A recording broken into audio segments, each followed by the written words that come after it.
All right, another month, another solo raid. People right now aren't having the best time dealing with this boss, but here I am to help you break down this boss. Let's get right into it. Let's start talking about the key points for this fight. First things first is dealing with the usual mechanic, elemental shield. For this raid, it's water advantage. So we have to make sure we have a water unit in our team to deal with the elemental QTE. The second thing to understand for this boss is that it has a visible core throughout the fight. On top of that, you'll deal additional damage for pierce units.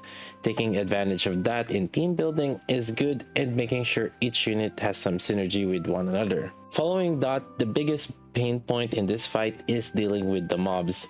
For people who are called Motherwell, this fight might bring back some PTSD. That's right, after a certain amount of time, after the mobs have spawned, they gain an insane amount of damage reduction up to the point where we basically only do 1 damage to them. However, once we only deal 1 damage to them, their HP goes down to 100 HP. This promotes having fast hit count units like machine guns whenever that happens.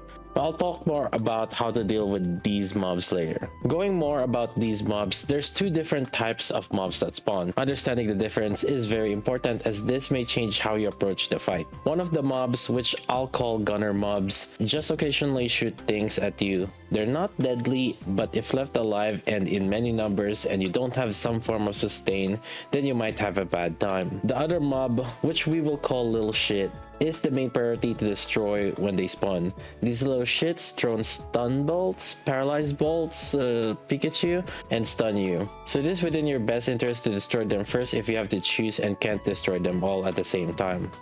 One easy way to deal with making sure these little shits die first is being in the state of full burst and pausing to aim at them as they're moving in. After some time, if you did not destroy all the mobs, the boss will order the mobs to charge at you and explode. Efficiently dealing with the mobs is the most crucial aspect on this fight, as they are an annoyance and also can block your damage on the boss or even just destroy the whole team. So how do you deal with these mobs? Well, there's many ways to deal with these mobs, and likely some of the team building or approach to the fight will change based on how your team is built and what units you have available. The most popular option right now with dealing with the mobs is having a unit that does distributed damage.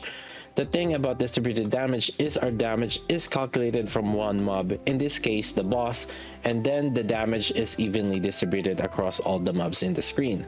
In this situation, the mobs die easily when you deal distributed damage. Units with distributed damage like Dorothy, Scarlet Black Shadow, Quency, Escape Queen, and Phantom are the main ones that can utilize this mechanic. Now keep in mind that not all distributed damage applies as expected.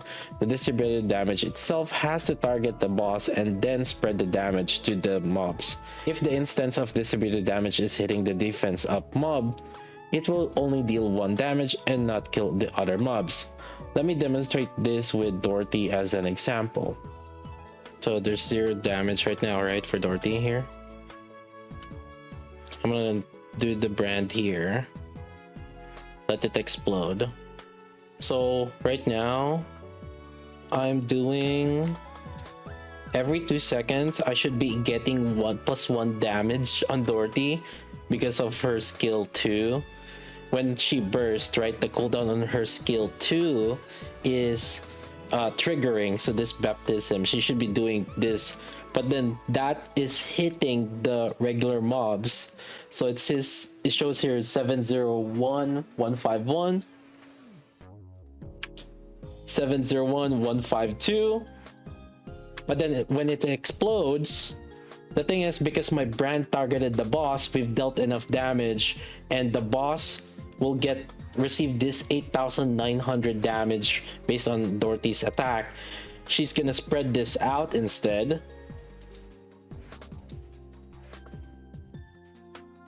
And kills the mobs. So for the people that are using Dorothy, you just have to understand that the time that the mobs die is when the brand explodes from her burst. The other effective method to deal with the mobs is using an AoE damage on the mobs. One of the more common unit that utilizes it in this raid is Rapi Red Hood skill 2 on full burst effect that does AoE damage if she's used as burst 1 or if she's using her burst 3. You have to be mindful of the timing here, as you have to burst once all the mobs have spawned but before they get their shield up. This might require you on delaying or speeding up your full burst rotations.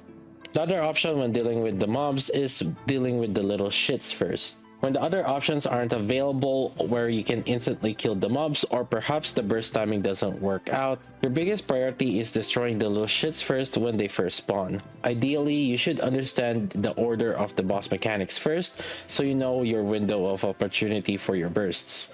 Destroying the little shits quickly usually require you to be in full burst so you can be more effective at it. At times you might have bad burst timing window and not have your AoE ready, like bursting with red hit. In this situation, you can at least prioritize the little shits when they spawn, leaving only the gunner mobs behind. Usually you can deal with the gunner mobs after that, whether using your basic attack or just force destroy them via hit count using a machine gun or SMG, or perhaps using your next burst that has a distributed damage like quency or phantom. The main thing is, as long as you dealt with the little shits first, you'll be able to handle the rest. Typically, as much as you can, you want to destroy some extra gunners along the way after making sure you get all the little shits. Speaking of understanding the boss mechanics, it's time for me to talk about its phases, and I have some things to note about the phases that you can take advantage of. First, starting at the beginning of the fight at phase 1, the mobs immediately spawn after a few seconds. Your goal is to get burst energy as soon as possible and ready yourself for a full burst as the mobs spawn in. Depending on the method that you plan to use on dealing with the mobs, you could burst as soon as possible or delay it for the right timing. The order of phase 1 behavior goes like this. The mobs first spawn and then does a turret assault after that, and then following that is sending out missiles and lasers, and then after that the boss does another set of turret assault and then missile and laser. And then finally, after that last set of missile and laser, if the mobs are still alive, then they will charge at you and self-destruct. After that self-destruction time, or if it has been skipped, then it will repeat phase 1 again, starting at mob spawning again. Now, knowing this order, there's a few tricks here that you can do to your benefit. When the turret spawns, it targets with laser an ally unit. Teams with little to no heals might want to deal with it as soon as possible to avoid damage. However, if you can also choose to ignore destroying it. Destroying it can net you some bonus points. However, if you choose to ignore the turret, what that allows you is a delayed boss mechanics behavior. This means that you can take advantage of the delayed mechanics to borrow time to perhaps make your burst rotation better, or so that you have a burst time by the time the mobs spawn again. Alternatively, you can choose to speed up the boss rotation by killing the turrets as soon as possible. With the talk of timeline as well, you can also use this delay mechanics for some comps. If your team doesn't have distributed damage but has some heals, you can also choose to keep some gunner mobs alive. Keeping some alive will force the boss to do an extra mechanic of mob self-destruct. Although it sounds that it's a bad thing if you get to this point, it really isn't as long as you have dealt with the little shits. You can use cover to time avoiding damage from them. It's easier to do if there's less of them, so as much as you can, if you can kill some gunners along the way, then that would be helpful. Staying that extra time in phase 1 helps because it gets really hectic at phase 2. Speaking of which, we have a transition phase, which is when the elemental shield QTE happens. After the 2 rotations of phase 1, there is a phase transition where the boss spawns in elemental shields. After the first elemental shield QTE, phase 2 then starts. Phase 2 is basically similar to phase 1, except there's one big pain point. It's a bit more faster paced than the phase 1, and that is well because instead of having the extra time before the mobs attempt to self-destruct, there is only one rotation of spawning turrets assault, missile, and laser. The boss does a rotation of spawning mobs, turret assault, and missile and laser, and then self-destruct if there are any mobs. And then does it again. Once it's all done, it just goes into elemental shield again and then attempts phase 2 again. You mainly need to control your burst rotation here and know the limits of your team when you decide to clear the mobs. If you only have one AoE burster, for example, this is typically when you go desync from mob spawn timing and your burst rotation. But nothing to worry much about.